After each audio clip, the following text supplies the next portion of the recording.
మాయ పళ్ళు నాగెత్తినారా దక్కనయ్యో దక్కనయ్యో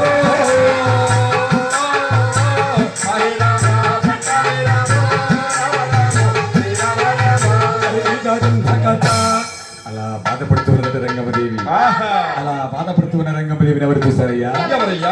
శ్రీనివాసుడు చూసి రంగమ్మదేవి ప్రసవేదన తల్లాడుతుంది అని చెప్పి తన చల్లని హస్తాన్ని అలా అన్నాడట. అలా అన్న రంగమ్మదేవికి రంగమ్మదేవికి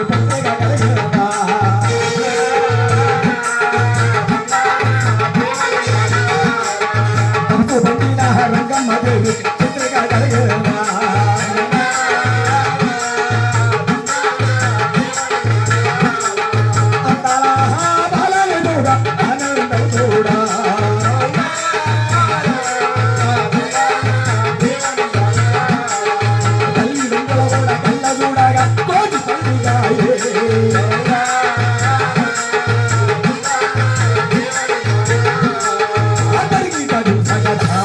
అలా ఒక చక్కని ఆడబాలకు జన్మనిచ్చిందట.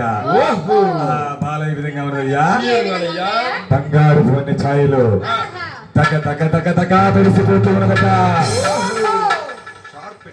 అంతలోని అమ్మాయికి అలా వచ్చి 7వ రోజులు వచ్చేసరికి అమ్మాయికి పురిటి స్నానాలు చేయించి ఏమి పేరు పెడితే బాగుంటుందా అని చెప్పి అమ్మలక్కలందరూ అనుకుంటూ ఉన్నారట. ఆ మాటలు ఎవరు విన్నారయ్యా? ఇంకెవరు నాయన?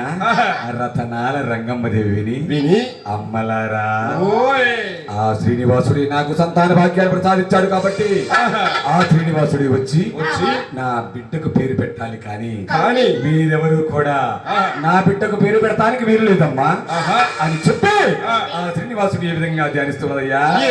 అయ్యా కొండ కొండల వాడ, ఏడు కొండల వాడ, వెంకటేశ్వరా, అయ్యా పదముక్కల వాడ, అయ్యా భక్తి కాసుల వాడ, అయ్యా బిడ్డ పేరుల వాడ, ఓ శ్రీనివాసుడా, ఏ బొమ్మ రంగమ్మ, కష్టాలు ఏ బొమ్మ, బాధలు ఏ బొమ్మ, నీ యొక్క వరమోన నా యొక్క గర్భాన ఈ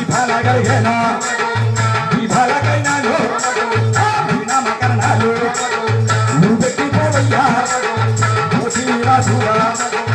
ఆ యొక్క మాటలు ఆ శ్రీనివాసుడు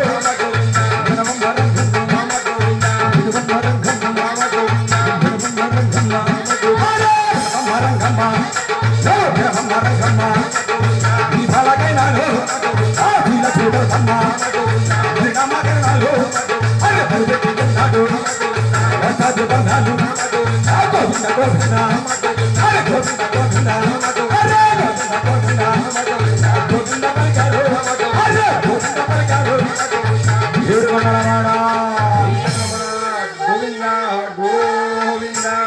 ఆ విధంగా బంగారు తల్లికి లక్ష్మీ తిరుపతమ్మని నామకరణం చేశారట. దయచేసి అమ్మవారికి 9వ రోజు వచ్చేసింది.